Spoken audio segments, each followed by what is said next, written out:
Hello, everyone. Welcome again to another episode of Policy and Profits. I'm Anthony Esposito, founder, CEO of Ascalon 6 Capital.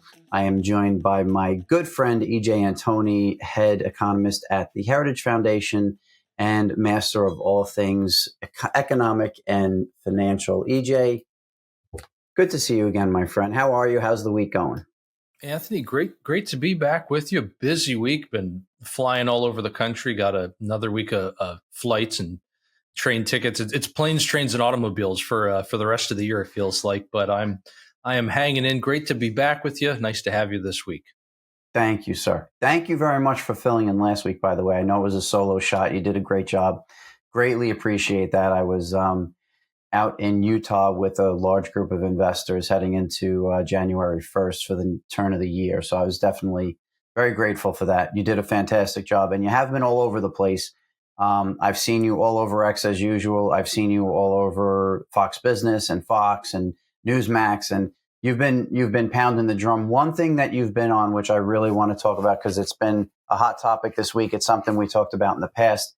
It kind of connects directly to consumer credit and the health of the consumer, which we've spoken about in the past, is housing. Mm-hmm. And you went into a really great episode on Fox Business late night about the affordability of housing and why we're in a pseudo crisis or potentially the beginning of a crisis. But you posted a really great chart on X last week, which I pulled up. I want to just talk about this for a second. I want to talk about, before we go into the 50-year mortgage and portable mortgage, which are great ideas or ideas to discuss at least. Talk about this affordability number and chart and where we sit today versus historically. So, basically, where's affordability right now? It's near a record low. It's not a good situation. And I know, you talk to some older generations, especially like boomers, and they say, oh, well, interest rates today are nothing like what they were in the early 80s. Okay, yeah, that's true.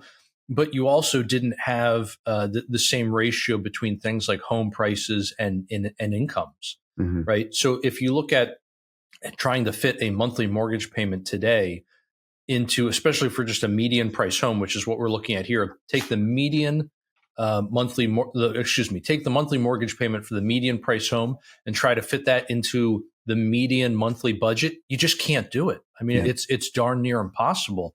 There's literally only a handful of metro areas in the entire country where homes are considered affordable right now. So because we've seen not only the dramatic increase in interest rates, but the dramatic increase in home prices, while incomes just simply haven't kept up, affordability has plummeted. It's definitely something to dig into. If we look at why prices are so high, right? So we have this gap between median income and median price of a home, and that gap has just widened to a point where it's not affordable. You cannot get into a house with what you can make on average price of house, average price of income. Mm-hmm. You talked about supply and demand. You talked about monetary policy and rates. What are the factors here? Why is this starting to get skewed so badly over the past, let's say the past 5 years, but what are the supply? So let's talk about supply and demand and monetary policy. Why has this gotten so skewed? Yes, you can see on the chart here, shortly after the start of 2021, I think it's around like March or April of that year, all of a sudden we just start to simply plummet. Right. And when you move from that blue to that like orange color, that's when you move from homes being considered affordable to being considered unaffordable. What caused it? Basically, runaway government spending. A lot of people have asked, why didn't we have any bad inflation in 2020? There's a couple reasons for that, because we started spending way too much money back then with COVID and everything. Well, number one, there's always a bit of a lag, right, Anthony, between when the Fed starts printing tons of money and when actually you get higher prices hitting the economy. But given the sheer size of the money printing that started in 2020, where the Fed is buying trillions and trillions of dollars in assets, you would have expected that inflation to hit a lot sooner than the spring of 2021. Why didn't it hit? Basically, you had the government handing out checks to people. Right. And what did people do with those checks? They were paying off credit cards. they were stuffing it under their mattress, metaphorically speaking, right? The Hmm. savings rate went through the roof. It more than doubled. In fact, I think it's Yeah. something like tripled. Yep. People were basically just sitting on all this cash. So Yeah. for all intents and purposes, it didn't exist, at least not in a monetary sense, right? If you print a ton of money, but you don't actually put it out into the real economy, people aren't buying anything with it. What happens? Well, nothing. Yeah. There's no impact on prices because it's not even part of the equation anymore. You've taken it out. In 2021, though, what happens? Well, the Fed keeps its foot on the gas, and so does Congress and the president, at this exact same time that people's mentality completely switches. The economy reopens, people are going back to work, people aren't worried anymore about employment prospects. And so they start taking all this money out of savings and spending it. Instead of paying down credit cards, they start racking them up. So the things that were extinguishing money before now flip to creating money. Yeah. So in other words, at the exact time that everybody should have been taking their foot off the gas, putting it on the brake, we just stomped on the gas even harder. So you get an explosion in prices across the board. Everybody knows this, but home prices got hit particularly hard. Car prices to a lesser extent. Why? In my master's thesis, I looked at things that consumers usually borrow money for: homes, to a lesser extent, cars, to an even lesser extent, home appliances like refrigerators, clothes washers and dryers, dishwashers, right? Those larger ticket items. And what you see is that basically if the consumer is more likely to have to borrow to purchase something, that thing is going to be more interest rate sensitive. The industry is more interest rate sensitive. The price of the thing is more interest rate sensitive. So with homes, what happens when you push interest rates effectively down to zero? People will borrow as much as they can because you don't actually have to fit the price of the home into your monthly budget. You just have to fit the monthly mortgage payment. Yeah. And so beginning in really the beginning of 2021, what we see is home prices just start to absolutely explode because everyone can borrow tons of money and they don't have to pay a lot of interest. So the monthly budget stays small, and this bids up the price of homes. Yeah. As we get into the inflationary crisis, though, and annual inflation rates hit 40-year highs, the Fed belatedly gets involved and starts hiking rates very fast. And so now you have this deadly combination of not only the high interest rates, but also the high home prices. And that just causes the monthly mortgage payment to just absolutely explode. And that's where you can see, the end of 22 and into 23 here, the graph it just tanks. It goes from a decline to just absolutely plummeting. And then it becomes a little erratic in the changes, but it ultimately still bottoms out in 2024 at a new record low in terms of home ownership affordability here. And at that point, it's not just the monthly mortgage payment is high because of the actual purchase price of the home is large and interest rates are high. But the other couple of factors are now property taxes. Because home values are high, your property taxes are getting reassessed at higher and higher levels. And because inflation is so high, the cost to repair or replace a home keeps going up. So your home insurance premiums are going up to match. Yeah. And both of those two factors are playing into what we're seeing here in this graph as well.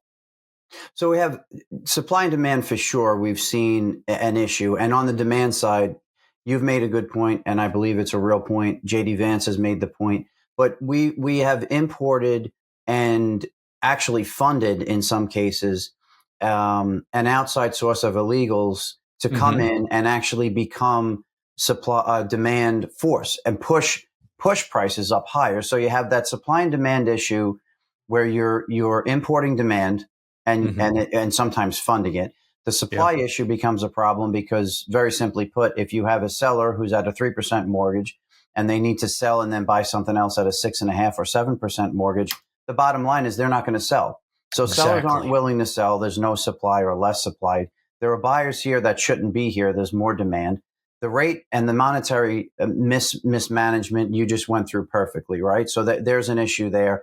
And then you've talked about regulations, which again is a supply issue, right? The regulations put in place under the Biden administration as part of this Green New Movement actually squeeze supply out of the market. And you went into something really interesting where you talked about a shift of builders from the general let's call the average home that people would be looking to buy, the starter home that people would be looking to buy, the condo that people might be looking to buy. And they abandoned those projects because of the fact that they were just too expensive because of regulations. Reminds me of Ford and GM losing tens of billions of dollars or trillions of dollars on the Green New Deal and EV mandates. But right, yeah. So you squeeze all of those projects out, and then the buyers shift to high end only because that's where they're going to make the fattest margin and that's where they can make their money. So talk to me a little bit about that. We went through supply and demand, we went through rates. Mm-hmm. Talk about these regulations. Do you really feel like the builders have, or are you seeing that builders actually stop building homes because of the regulations that the Biden administration and the Green New hysteria brought in? Yeah, so Anthony, it depends on the marketplace, obviously, right? So you will have certain areas of the country where they're just building like gangbusters. Austin, Texas is a good example, and because they're adding so much supply to the marketplace, demand for a while was exceeding supply, and now it has flipped. So you're actually seeing in a market like that, you're seeing rents come back down, which is a great sign. But if we look at in aggregate, right, what's going on, country as a whole here, we're seeing exactly the phenomenon that you just described, where if you look at this from a home builder's perspective, their costs to build a home are at an all-time high right now because of inflation, right? And it's not so much the labor costs, they have not gone up that much. It's mostly the physical material costs. Because they've gone up so much, the home builder has got to pass all those costs on to the home buyer in order to still turn a profit on the project. Well, things like a starter home, smaller homes, these tend to have smaller profit margins. The things with the fattest margins, as you just said, are the luxury homes. And whether that's a single family home or a condo or a townhouse, same thing.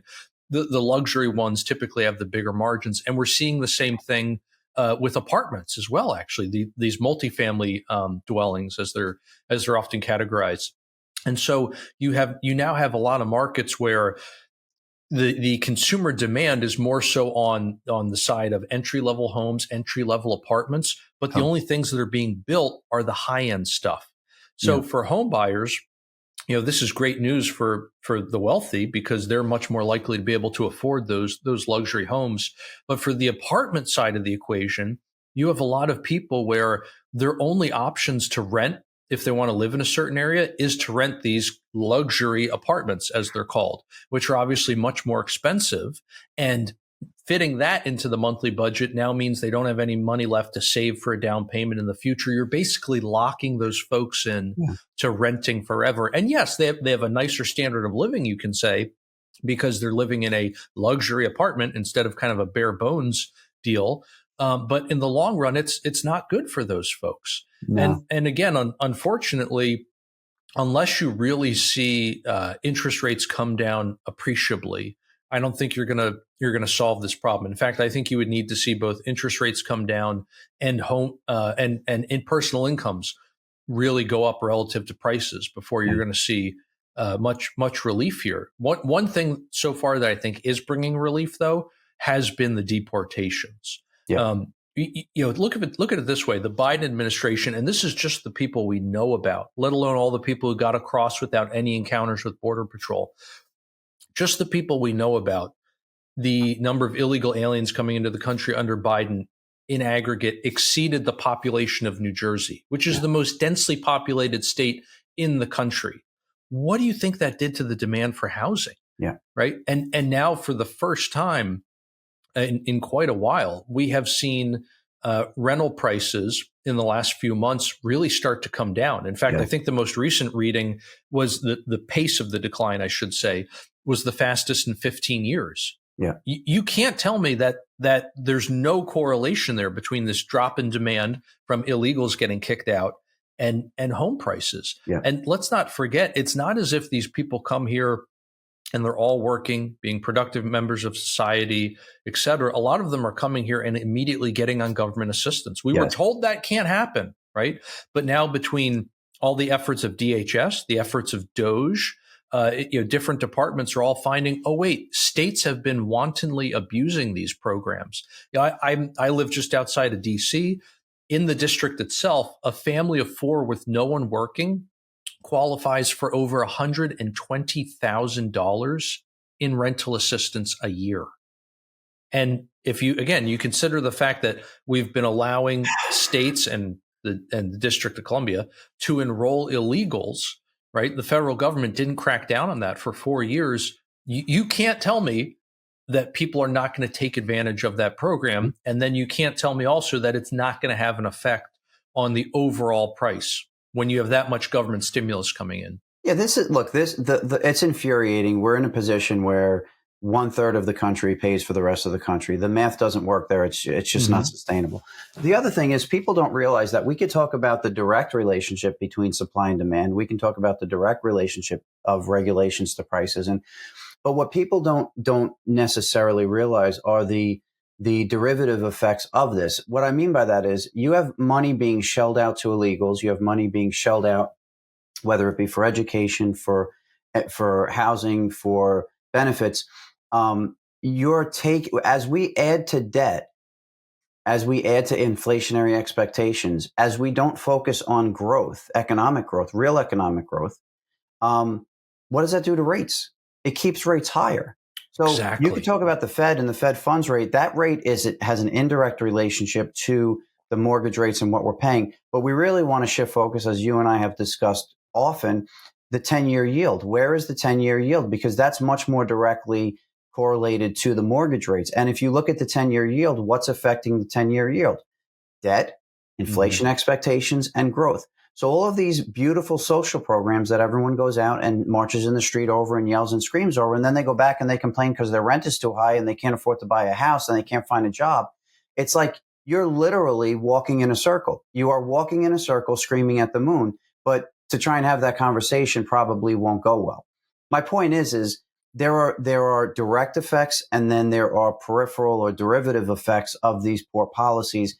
And we are in the process of moving through them. But these are the reasons that we have what we have in the country. And to fix them, you have to bite the bullet and pull it all back in and draw it all back in, which I think President Trump is doing a good job of. One thing, this is just ridiculously great conversation as always. And I mean that because this affects everyone. The rates affect everyone. Debt affects everyone. And housing right now is a massive issue. And the one other thing I'll say before we shift is this: about 5% of wealth creation in the country comes from actually manufacturing and production, right? So about 80% of our GDP is asset based or services surrounding those assets. And my point is this: if we put the American citizen, the American working class, the American family in a position where they can't own assets, then they will not be a part of the 80% of or 90% of wealth creation in the country.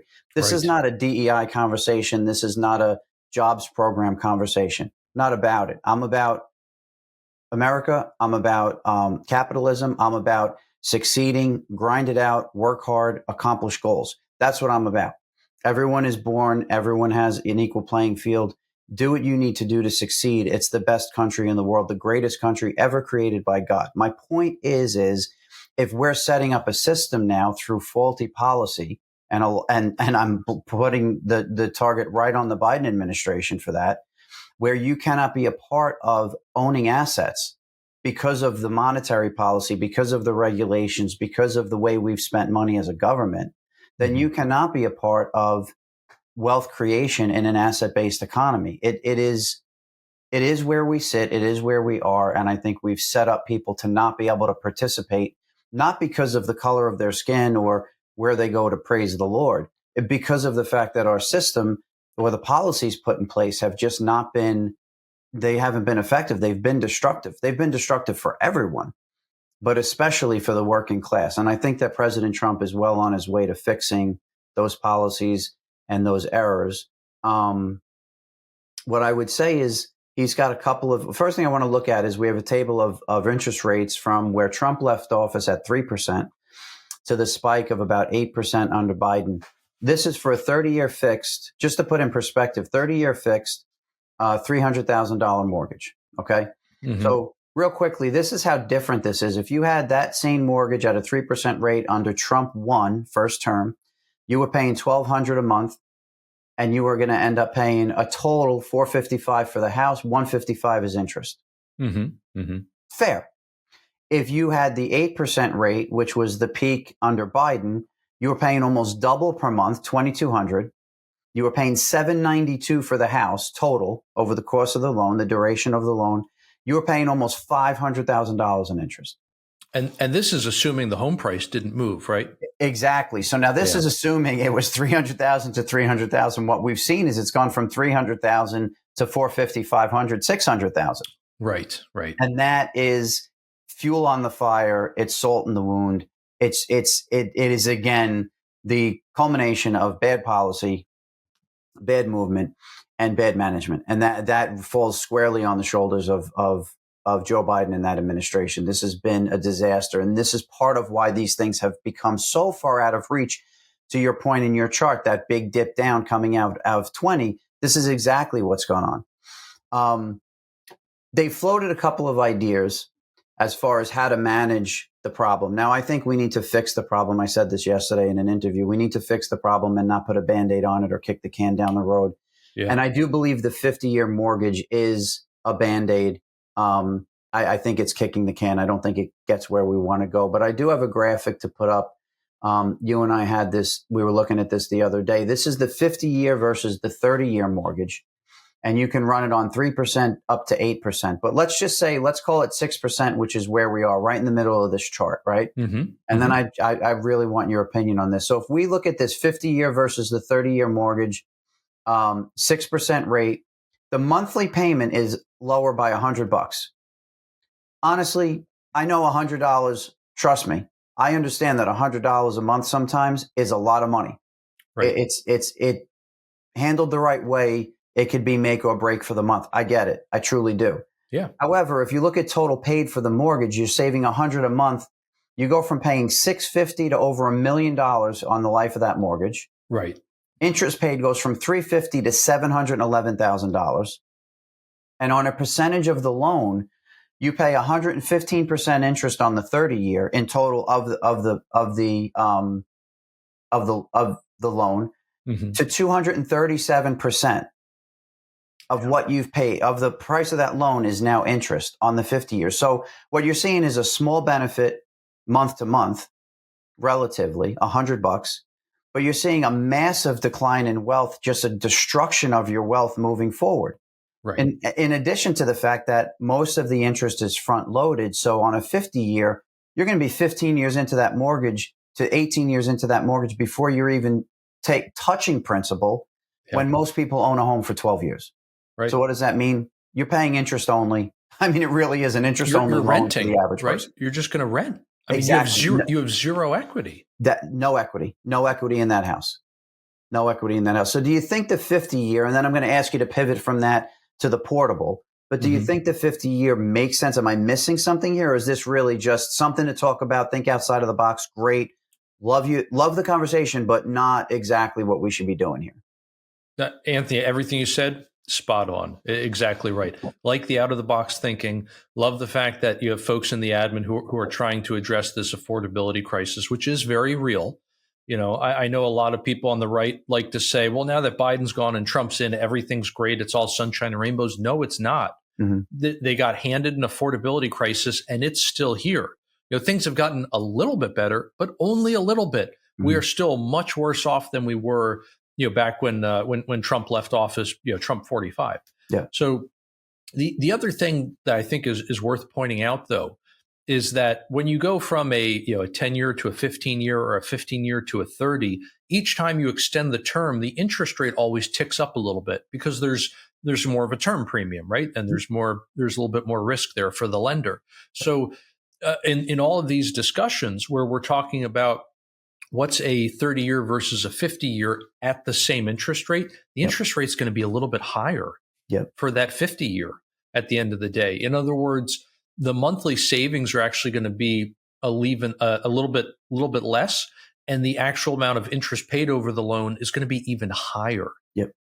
So again, this is like you start out this conversation saying, this really isn't a fix. I think you're 100% right, Anthony. Absolutely correct. Now, this idea of portability with the mortgage, you actually have some products that give you that already. but there's a little bit more risk involved on the lender side. So you tend to get penalized a little bit on the front end. The reason being is that when you get a mortgage, it's not just tailored to you, it's also tailored to the home you're buying, right? If you're buying a home in an area where valuations are going up quite a bit, the area is getting built up, it's getting nicer, it's getting safer, et cetera. By all metrics, things are looking good here. We can expect this home value to go up in the future. That gets priced differently from a home, even if it's the exact same physical home in another area where maybe it's not a good neighborhood, where valuations have been trending down, things are getting unsafe, right? Maybe the schools are deteriorating, so fewer people want to move there for that reason, and I can go on and on. But the point is that if you're going to give the lender that additional risk of saying, look, I'm going to be able to take this mortgage in the future and go somewhere else where there might be, again, more risk attached to this loan, you'll probably pay a little bit more upfront in terms of that interest rate, or maybe you have additional points attached. Exactly. Whatever the case may be. But I do like the idea of additional flexibility. And this is where I like the thinking of the 50-year, even if I don't like it in practice. Our principal problem is not a lack of financing instruments here in the housing market. That is not what has frozen over this market. And it's not going to thaw it out either by changing that.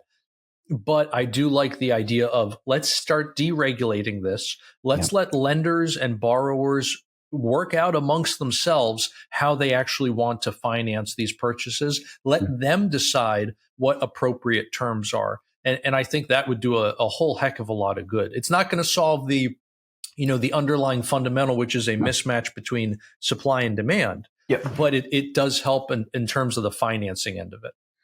Yeah, I think that's well said. It's perfectly said. I think the idea of being able to reduce regulations and open up some flexibility will help get us towards the goal. We do need, look, the underlying issues are what they are. We need to resolve them, but there's no need to be, in maximum pain while resolving the issues. If there's a good idea on how to create some flexibility here, I think I think we do it.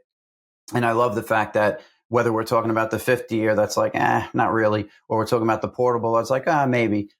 Having the conversations and thinking about things that are actually productive and move the ball forward are the single biggest thing I like the most about the administration and what they're doing here. Whether or not the idea works or whether or not it gets scrapped or not, you have to start to have constructive conversations, acknowledge the issue, acknowledge the underlying causes of the issue, and then start to think about ways to fix the underlying causes and the symptoms of the issue. And I think that's where we are, which I greatly appreciate.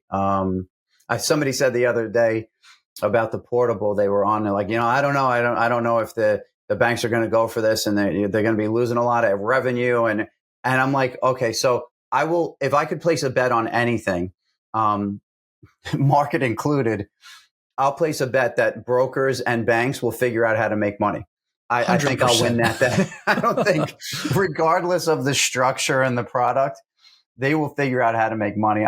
I wouldn't be that worried about the banks and the brokers. So I want to shift gears. We've had no graphic here. Just want to talk about the market for a second. We've had some really interesting things come out over the past couple of days, really. It's been developing over the past week to week and a half. The Ascalon trade signal on the portfolio side for the S&P 500 for the front month futures has started to kind of weaken to shift down. We've had some neutral call. We've had a negative call. We had a neutral call as we've kind of worked through this topping pattern, which has coincided with the China trade deal conversations, the trip to Asia, earnings season, a Fed rate cut. So there's a lot of information coming in. Got it. Valuations are high. I've continued to say they're high. The Schiller, the cyclically adjusted PE, is up at 40. Very few times in history we've seen it this high. The last time we were at 44 was the highest we've seen. That was 99, 2000. And I would equate us to that type of market right now.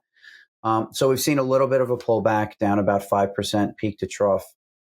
I continue to think, and I said we would make a march through to 7,000 for year end. I did say that as we took that big dip down in early October, October 10th, October 13th, 14th, 15th, I was talking about a little bit of a breakout from a consolidation pattern. And this conversation is on top of the Ascalon 6 trade signal, which is how we run the portfolio, but just general analysis. I felt like seasonally and what we were seeing with the trade signal and what we were seeing with technical formations, we were going to make a run towards 7,000. We did get up to about 69.60 on the front month futures. So that was kind of getting towards 7,000. We're at a spot now where I think we hold on the recent sell-off. And I'm putting that out there, even though the Ascalon 6 model is negative on the trade and looking out intermediate, longer term, I am concerned. There is zero question. And as we make the turn into the new year, I will act accordingly. But I would say for the balance of the year, I think we probably saw a little bit more of a flush out here that is done at the moment. There are some moving averages that have broken that I think are going to get recovered pretty quickly. If you look at the volatility bands, we've sliced through the lower band where we bounced up pretty quickly back into that channel. I think we remain in that channel. And I think overall for the near term, meaning get through the end, the watermarks at the end of the year, we're probably going to continue to march and try and get to that 7,000 mark. So I think by year end, we see a new all-time high in the S&P, and it probably has a 7 handle on it. Do I agree with that logically? No, not at all. Do I agree with that as a portfolio manager and a trader? Of course. I don't really care if things go up or down. What I want to be right. I don't care what the direction is. For us, we look at the world, very very much as opportunity. Whether we think we're going up or we think we're going down, they're both opportunity for us. One is not opportunity with the other one, something we need to hedge against or insure against. It's all opportunity here. So I think from here on out, we do see a march a little higher into the end of the year. We get back up towards 7,000. And then as we turn the year, we're really going to start to kind of, it's a new page. Everyone turns the chapter, and we'll see what that looks like. I would say on the valuation front, extremely anecdotal. But I would say that Michael Burry of Scion Asset, whose claim to fame was him being way ahead of the mortgage crisis back in 08, 09. He did come out. He did close the fund, so they did not file their Form ADV for the coming year. He did issue a letter to the investors, which was pretty, I think in his style, pretty to the point. 2 lines and a thank you. He did come out and say that he can no longer logically participate. Basically, I'm paraphrasing my interpretation of what he said, but logically participate in a market that's so far out of bounds. And Palantir was one name that he pointed out that has a PE of about 410 or 415.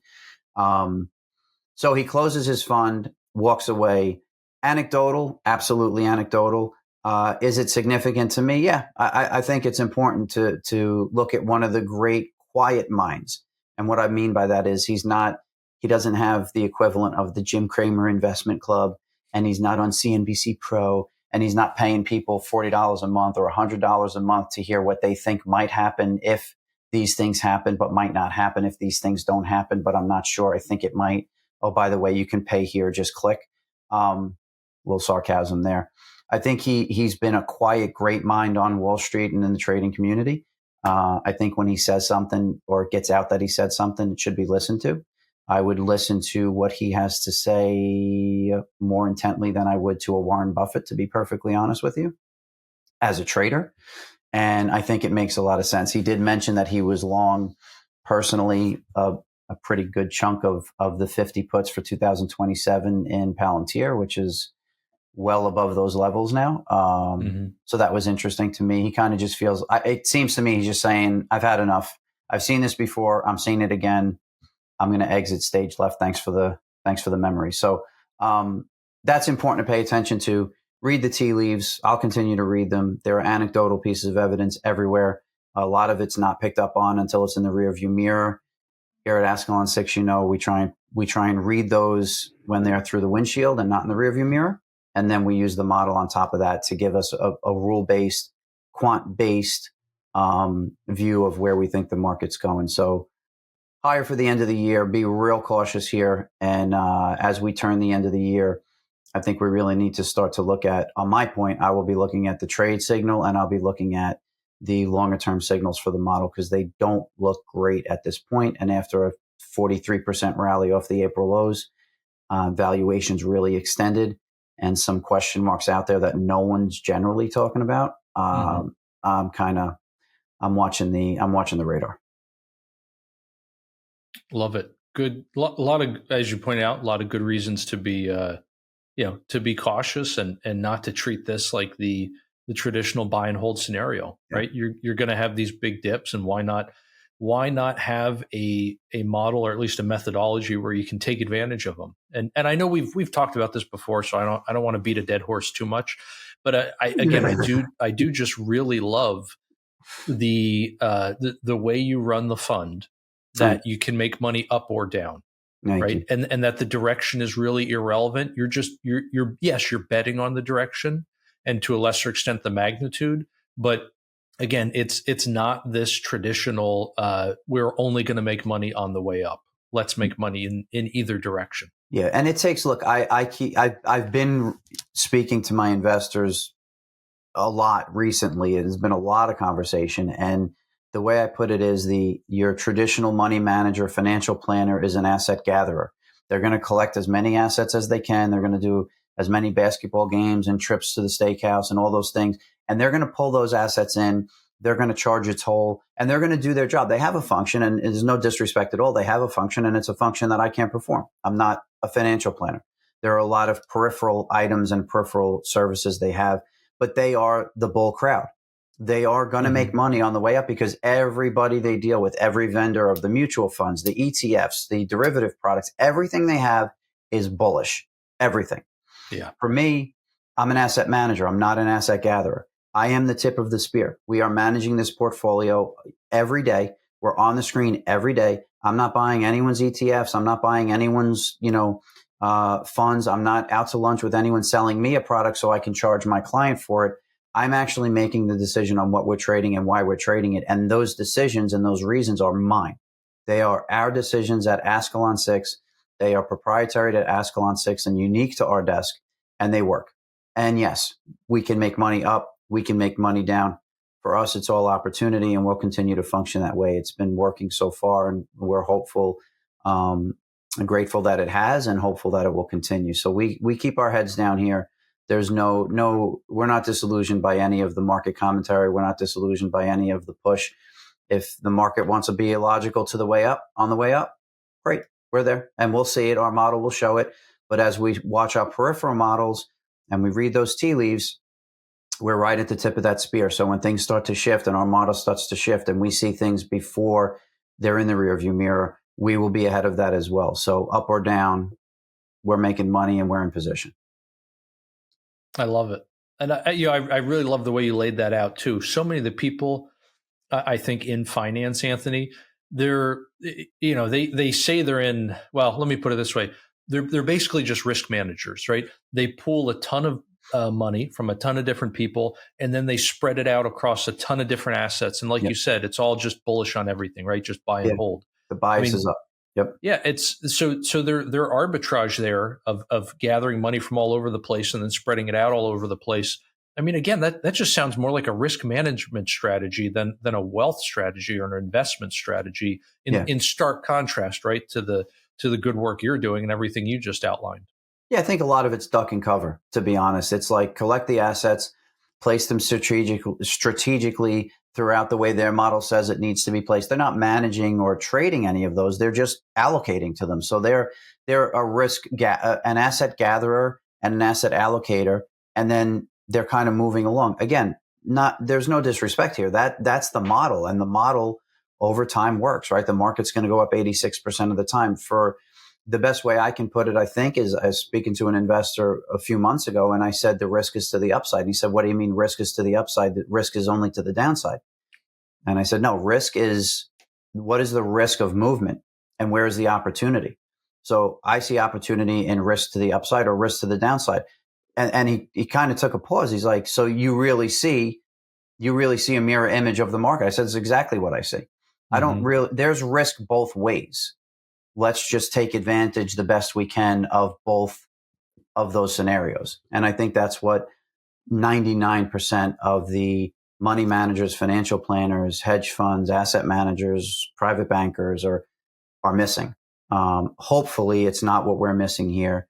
And ideally, we're able to take advantage of the up moves and the down moves. But risk is both ways. It doesn't only, in my mind and the way I look at the world, it doesn't only work one way. There's risk up, there's risk down.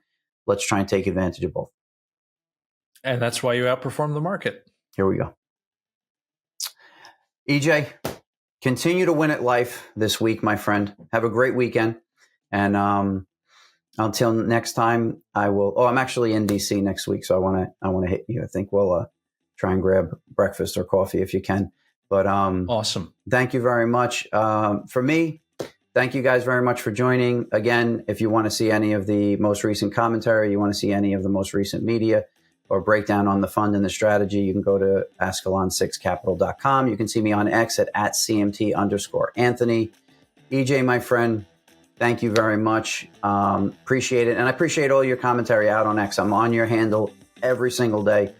It is one of my favorites, obviously, but it is truly one of the most educational spots that I stop just to get a look at economic data, your interpretation, kind of what the news of the day is. So thank you very much for that.